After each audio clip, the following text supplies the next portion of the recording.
Hi there guys, Sam here. Welcome back to another video. You join me once again in my Mk8 Golf GTI, and this time I wanted to go through some really cool modifications to a new Golf 8 GTI. So yeah, let's get straight into the video really.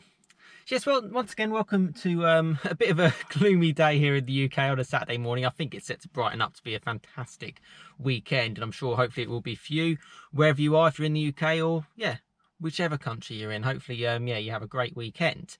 And yeah, I'm in the Golf R again. Haven't really driven it at all, obviously. Yeah, lockdown restrictions plus, yeah, not going into the office because I'm working from home. So yeah, not really getting as much enjoyment out of the car from driving it anyhow. But yeah, it certainly needs a few nice fun drives anyway, and I'll certainly, yeah, I'll do videos on those coming up in the future. But yeah, I wanted to talk about some images I saw actually yesterday, and it was some, yeah, kind of like tasteful upgrades basically to the new Golf 8 GTI. And what I'm finding is more and more is that whatever people have, they always want more.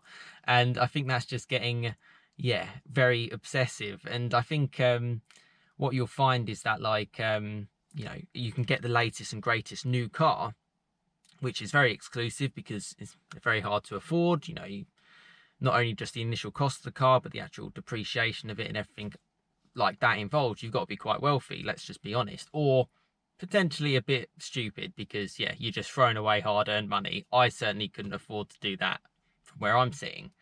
And a lot of people go to places like, if you've heard of Urban, not too far away from me, actually, in Milton Keynes, you can get some like massive, like, they do stuff for Range Rovers, they'll do stuff for like big Audis or any cars, Bentleys or whatever. And yeah, you can get some like big 22-inch wheels, you can get some like Nero body kits, you can get carbon fiber all over, and you can really go to the top. And a lot of people do that, and they do that as like an extra package, and that's becoming so popular because people want that exclusivity. Now, going on the Mk8 Golf GTI, certainly the base one, because that's what's coming out initially, I think it looks great. Well, it's growing on me basically. It looks as kind of like a base car, and as a base car, it's great. I've done videos on the Golf GTI and how amazing it is, and yeah, it'll be interesting to see if it can, you know, step a bit more on the toes of the Mk8 Golf R, which is set to come out. You know, I don't necessarily think I think this is the better car in the Mk7 range, so it'll be interesting to see what happens in the Golf R side of things. Now, I always think with modifications, now I might seem a little bit boring because my car is completely stock from new. In fact, I doubt there's many Golf Rs that have gone through obviously so many different owners that are completely stock, so I'm quite happy with that, and that's kind of the way I like to keep it. You know, I use it as a daily, that's why. But I always think if you're going to do something, kind of go all in. So you either don't do it at all, or you kind of really make a good go at it. Don't do like a half-assed job. And this is why I wanted to show these images. So I'll put them up on screen, I'll talk through them, and then we'll have a little recap afterwards really. So yeah, let me talk through some of these images. So yes, hopefully they're coming up on screen okay. They might have to be sort of like to the left of me or to the right of me. I'm not too sure how I'll do it on screen. But yeah, the first one, and it's a white Golf 8. So it's a colour that's kind of growing me. You can see sort of like the red lines a lot better. Now this is from APR, and this is just some images that I randomly saw on Facebook actually. I don't know the full specs about the car, but what I do know is those are some huge wheels. I mean, at least 19-inch, maybe 20-inch or more. And some nice like touches, some like black sort of styling around it, and really nice and subtle, and obviously clean to the max. And yeah, it looks quite nice. Those sort of 5 LEDs, the honeycomb grille, looking a little bit nicer as time goes on. I still kind of think they look like a Kia CGT of about 10 years ago, so yeah, a little bit behind on that, but yeah, hey, they've got to do some little touches to make it stand out over your normal Golf 8. Going through some images of the one from behind, again, the wheels are kind of the main thing. I'm not too sure if there's upgraded brakes in there. You know, again, I'm not too sure on the specs, but you'd certainly want to get bigger brakes because they're bigger wheels. You just have massive gaps in between. The exhaust certainly looks upgraded, and from what I've actually heard, the standard Golf 8 GTI sounds pretty good, so anything to enhance it will probably improve the situation, but certainly a nice look about it. I always go back to thinking about in the real world, white cars, are you going to keep them clean? This is under a nice white light in a, you know, a massive building. Yeah, realities versus what you're seeing on picture or what people are showing to you are two completely different things, sadly. But still quite cool. One image from directly from behind as well. Again, I think it's just the exhaust that changed. and probably given a bit of a clean and an APR badge stuck on it. But there we go on that one. And you got a picture of the engine bay, which looks like it's been uprated. It certainly looks very, very clean. That front cover's kind of come off, and the air filter certainly looks a lot bigger. I'm assuming it's going to have, yeah, more than the 245 brake horsepower, which, yeah, manufacturers are kind of stuck to, and I kind of see why. But they've, yeah, they've lightly upgraded it on that.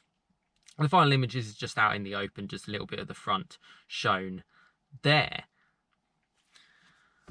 So yeah, there's some of those images of the Golf 8 GTI with a little bit of tasteful kind of modifications, mainly wheels, mainly a little bit of like side skirts, potentially an engine tune as well. And if you want something to stand out and be unique, those kind of companies can kind of work quite nicely, because you can kind of get, and what I've kind of seen is a lot of like dealerships, they'll have sort of like relationships with these kind of companies, and you can kind of get fixed packages, and that's quite cool. So you can kind of get like one finance agreement wrapped into one. Now, I'm not one to really talk about finance. I've never had finance on this car, for example. I've owned it outright.